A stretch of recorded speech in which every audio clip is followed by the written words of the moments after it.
eu tenho senti bastante hoje de manhã, o chamado de Deus. Eu sempre, acho que sempre, quase sempre falo sobre isso nessas reuniões, que Deus está nos chamando para fazer parte de um chamamento muito alto de sacerdócio, de intercessão. É o chamamento mais alto que tem. As pessoas no Antigo Testamento que chegavam mais perto de Deus, como Abraão, como Moisés, como Samuel, eram pessoas que oravam, que intercediam, que tinham uma intimidade com Deus e com seus propósitos, né? Essa canção que acabamos de cantar sobre Deus nos instruir é tão importante, né? Tão essencial, né? Para que nós possamos orar, não com alguma coisa, por mais que já tenhamos um entendimento que Deus quer unir a igreja com Israel, que Deus tem uns propósitos para consumar no fim dos tempos, e graças a Deus por essa revelação, por aquilo que já aprendemos, por aquilo que já entendemos. Mas quando Paulo falava sobre o mistério, parece que era algo que estava sempre precisando de uma nova revelação, de uma revelação progressiva. E nunca devemos chegar aqui e achar a gente já sabe como orar, a gente já sabe o que Deus quer, mas nosso coração está aberto para que Deus nos revele realmente como Ele deseja que nós oremos.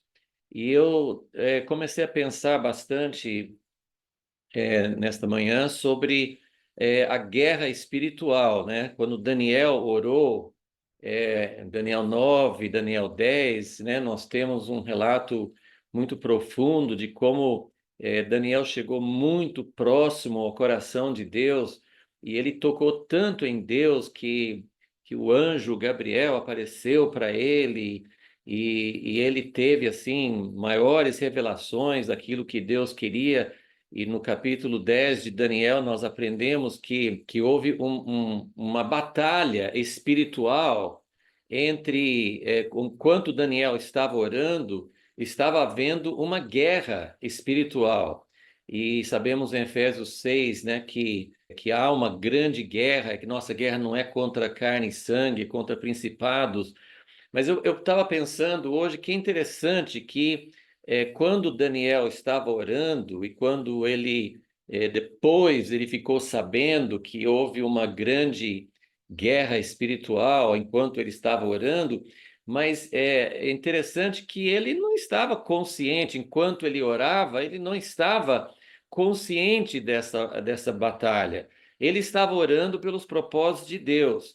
Então, eu sei que às vezes Deus pode até revelar como a gente pode orar, nossas armas são poderosas, diz segundo Coríntios 10, mas nossas armas em oração são poderosas, mas nem sempre precisamos saber exatamente quais são as potestades, como é que essas coisas acontecem. Daniel estava orando para que o propósito de Deus fosse realizado. Então, se nosso coração vai além daquilo que é assim, é importante colocar nossos pedidos, nossos desejos, nossa família, nossa vida pessoal, isso tem um momento para isso, nossa congregação local, mas aqui nós estamos orando por algo muito maior, que é o propósito que Deus deseja realizar para que Jesus possa voltar. Então, em última análise, nossa oração é sempre para que Jesus volte. Nossa oração, assim, tem coisas específicas, tem coisas que precisam acontecer na igreja, na vida, entre Israel e a igreja, coisas que estão acontecendo no mundo, guerras, tumultos, na igreja, necessidade de chegar onde Deus quer, mas em última análise, nós estamos sempre orando para que Jesus possa voltar.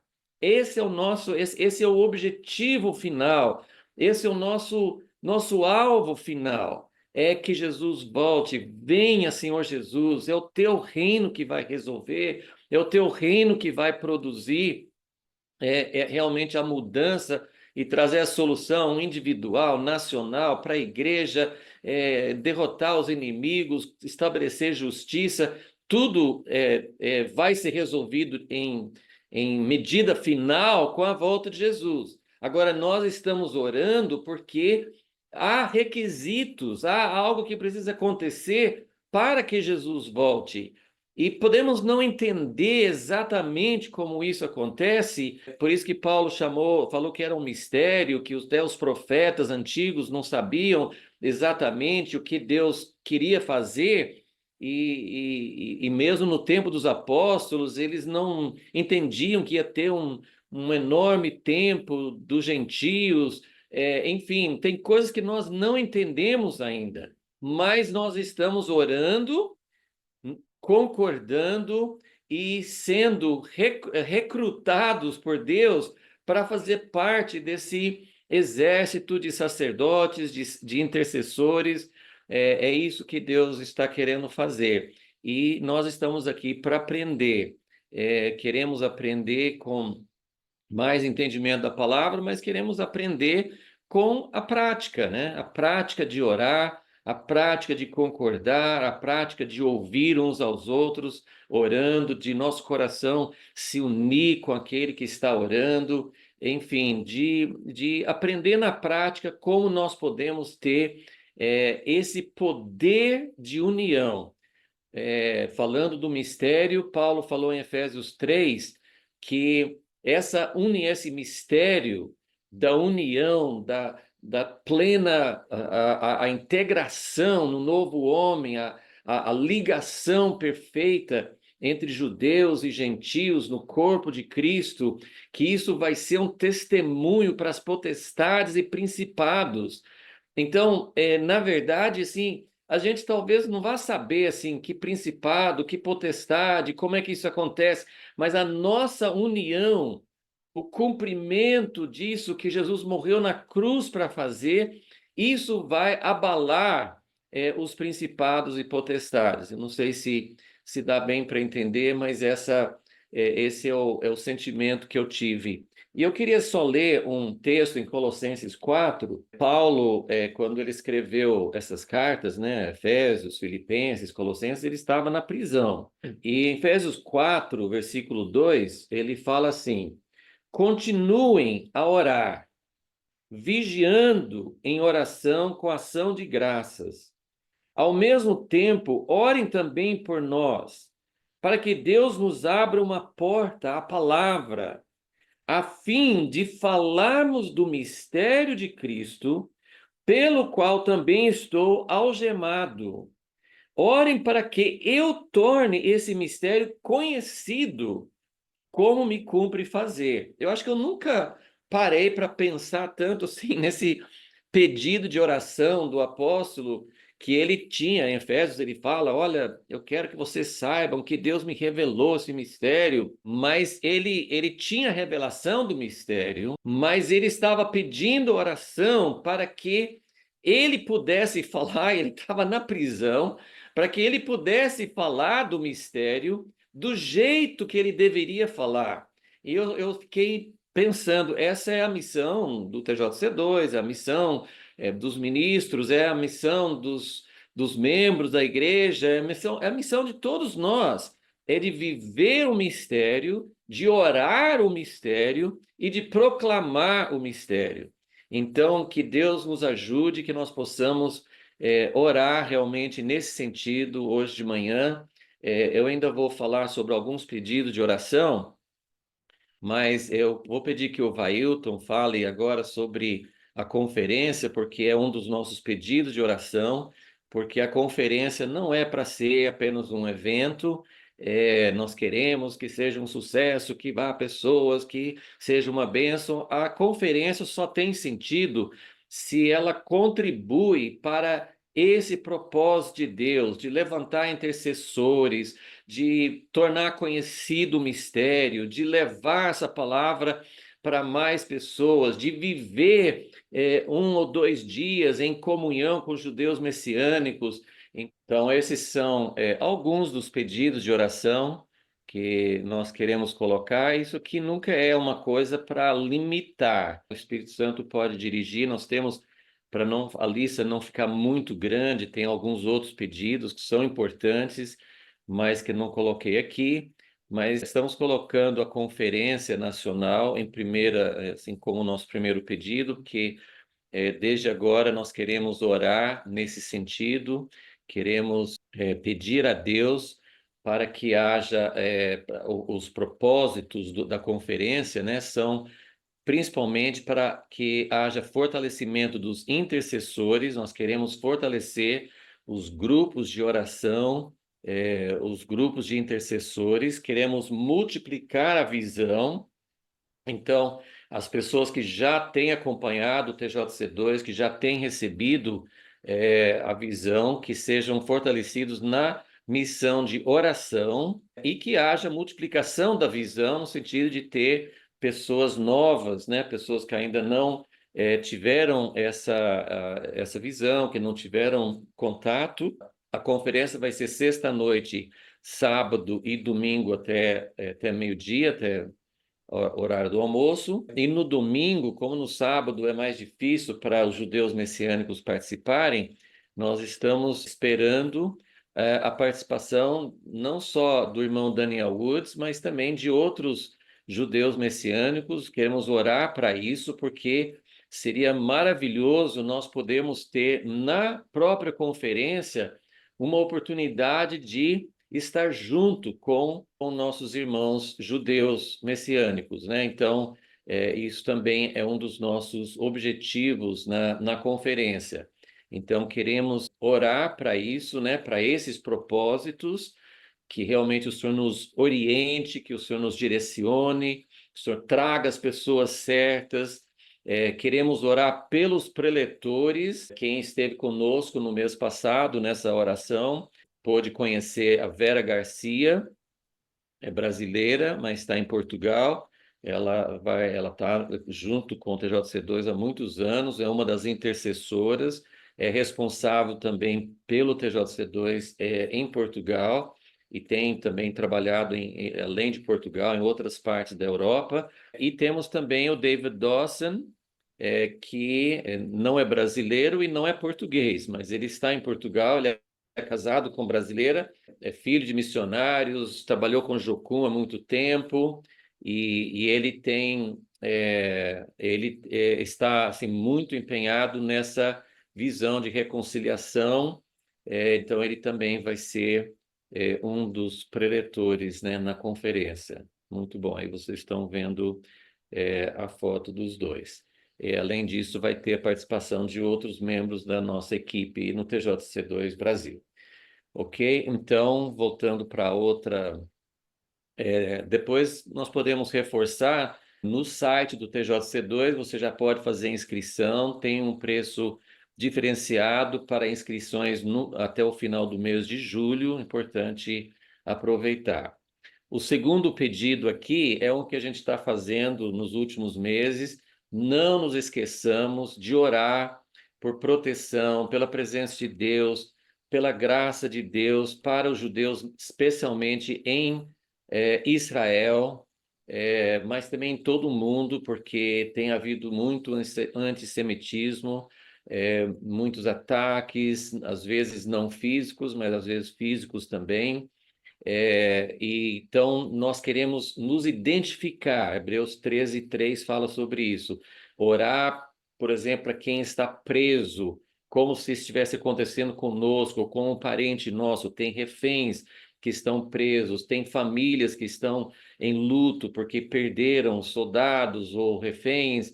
Enfim, muito sofrimento, há uma grande batalha, uma grande luta acontecendo no mundo. Isso faz parte de algo que nós não sabemos exatamente como vai desenvolver, mas faz parte daquilo que foi profetizado para o tempo do fim.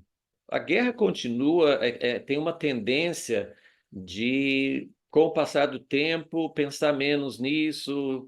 Já faz vários meses e assim a gente pode ir, aquilo vai esfriando. Então, vamos lembrar que realmente continua a luta continua, os reféns não foram soltos, o Hamas está enfraquecido, mas não está ainda derrotado, Hezbollah está atacando muito pelo norte, então tem muita coisa acontecendo, muitos israelenses fora das suas casas, especialmente no norte de Israel, não puderam voltar. Então, muita comoção, muito sofrimento.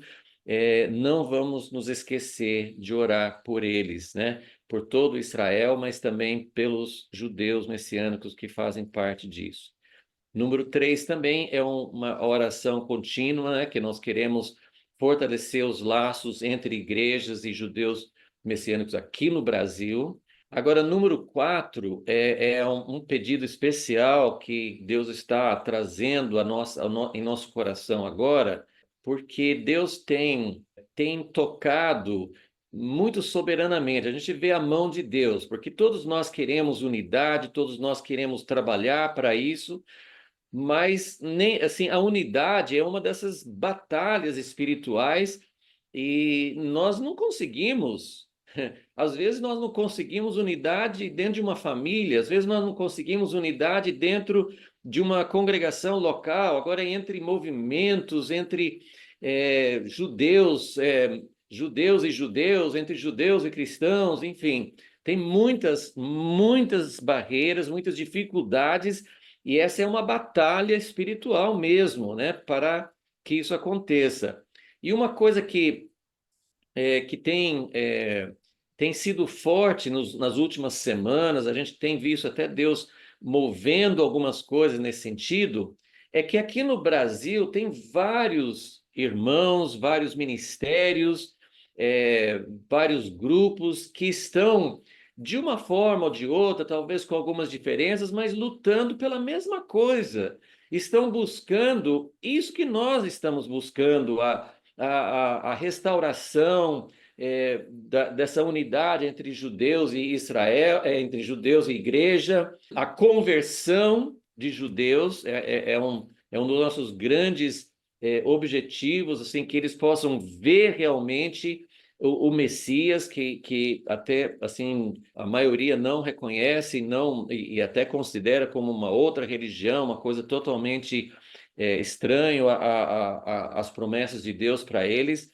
Então, nós queremos que haja aproximação e cooperação entre ministérios que estão buscando a mesma coisa, porque nós sentimos que essa unidade vai quebrar barreiras, vai mudar as coisas, né? E eu não sei se meu irmão Haroldo ainda está na tela, não sei se está sim.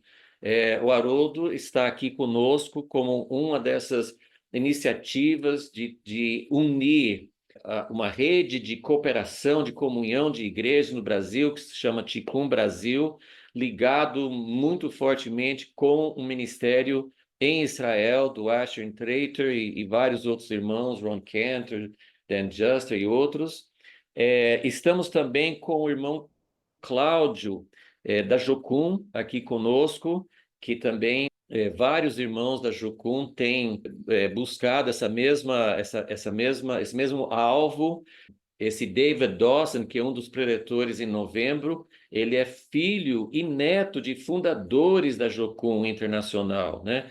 Então, é um ministério que a gente sente que Deus está trazendo para mais perto de nós. E tem outros, tem o Vale da Bênção, que tem desenvolvido o Sim Israel, uma conferência para trazer uma consciência e orar por Israel há vários anos, bastante tempo já.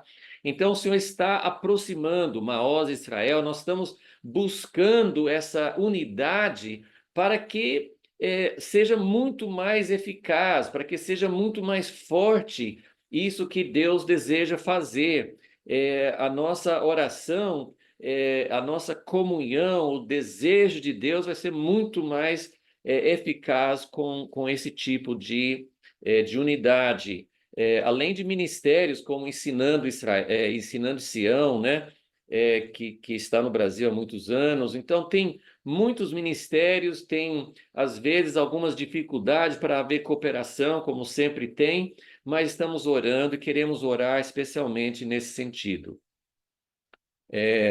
Número 5, os núcleos de estudo, né? Começamos um núcleo de estudo em Valinhos e estamos desejando que isso se multiplique, porque é uma oportunidade de orar, mas também de ter comunhão na palavra e de buscar uma direção clara de Deus sobre como agir para que o Senhor cumpra os seus propósitos, ser instruído por Deus.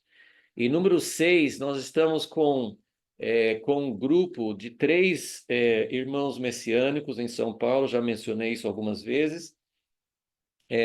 Um é mais conhecido aqui dos irmãos, que é Daniel Woods, mas Gustavo Karch e o Gilberto Branco também, cada um é responsável por uma comunidade, uma congregação messiânica em São Paulo. Os 3 estão juntos orando já desde o início do ano passado. O pastor Luiz Saião, que tem um ministério muito forte para Israel, para árabes também, para a igreja, é uma pessoa assim muito chave, tem estado conosco também. Estamos orando sobre como Deus, o que o Senhor quer fazer dessa comunhão, dessa união entre esses 5 irmãos que eu faço parte também. Então, vamos orar para que Deus libere, para que Deus mostre como essa unidade pode realmente trazer vida e trazer unção e trazer cura e trazer cumprimento dos planos de Deus, ok? Então, esses são nossos pedidos. Bom, e lembrando também aí, Christopher, quando você começou a falar sobre as representações de estados, alguém escreveu aqui, não esqueça, por favor, do pessoal do Espírito Santo. Então, lembrando aí, temos irmãos também aí do Espírito Santo, né? Já foi comentado aí sobre os principais palestrantes que nós vamos ter nesse encontro, né? E já sabemos bem a data, marquem, gravem esta data, de 8 a 10 de novembro, vai ser ali em Sorocaba, no SEVA, né? E esses 2 irmãos, eles trouxeram para a gente uma surpresa bastante interessante do que nós acreditamos que Deus está preparando para esse encontro. Porque como intercessores, a palavra sempre nos orienta a orar, a interceder com sabedoria, com conhecimento. E parece que Deus está começando a nos mover, a igreja no Brasil, as congregações do Brasil, a uma direção mais específica. Por que estou dizendo isso? Porque nós buscávamos na preparação desse encontro, intercedíamos aqui também nessa questão e procurávamos os irmãos que tinham essas representações globais para nos ajudar nessas ministrações e tudo, e Deus nos direciona essas 2 pérolas, né, que vão estar conosco aí, a Vera e o David. E os 2 estão trabalhando especificamente em Portugal. Mas o que isso tem a ver conosco? Por que Deus parece que está nos direcionando a algo muito específico?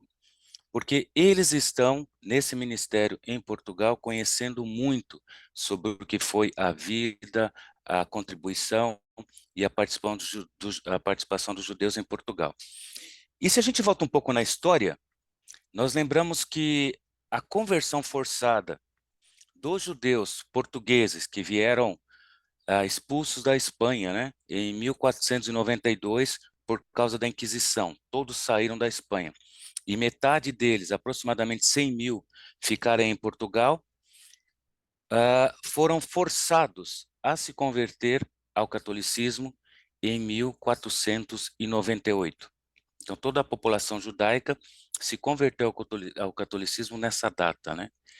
Que são o que nós já ouvimos, e aqui às vezes comenta um pouco sobre os anusim, ou seja, os forçados à conversão.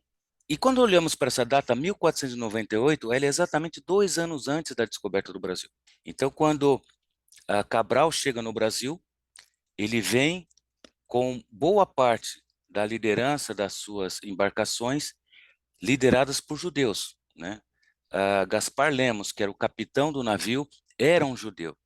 E quando chegam aqui, veem essa terra e voltam para Portugal com a mensagem de que encontramos uma nova terra, né? Há esperança para vivermos o nosso judaísmo. E em Portugal, no Brasil, não se encontrou ouro como se esperava, né? Como os espanhóis já estavam encontrando na parte de cima da América. Então, o rei de Portugal Dom Manuel decide colocar o seu esforço nas Índias, né?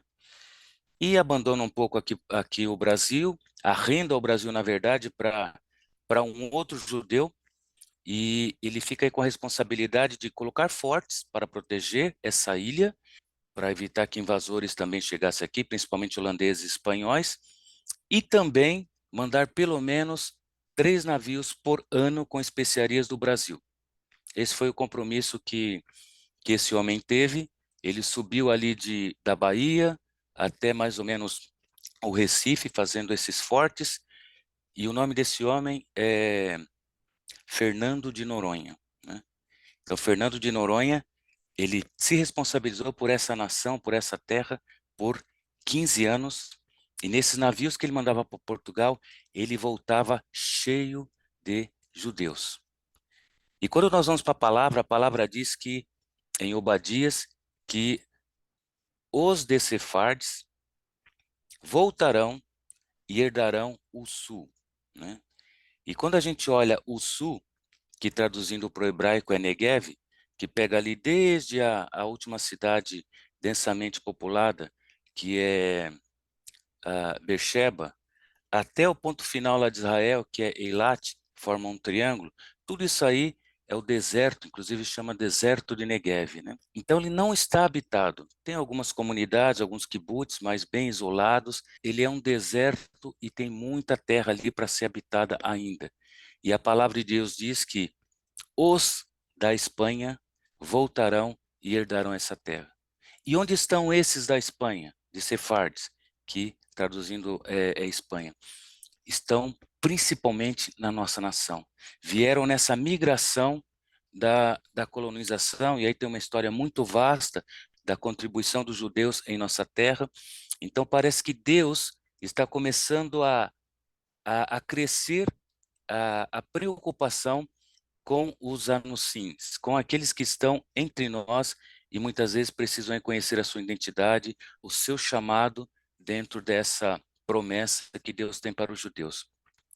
Claro que nós temos aqui, por exemplo, os irmãos do Ensinando de Sião já trabalham forte essa questão, e Deus parece que quer nos despertar também para isso, e creio que a vinda da Vera e do David vai trazer uma contribuição bastante significativa dentro da revelação, dentro do tratamento que Deus tem para nós nesse sentido, né? E por que eu estou falando tudo isso? Porque Deus já abriu uma fresta, né? Do espetáculo que vai ser, do quanto que vai ser bom esse encontro. Então, convido vocês ao mais rápido possível aí fazerem as suas inscrições. As inscrições são limitadas, nós temos lá entre 150, o máximo 170 espaço lá para acomodação.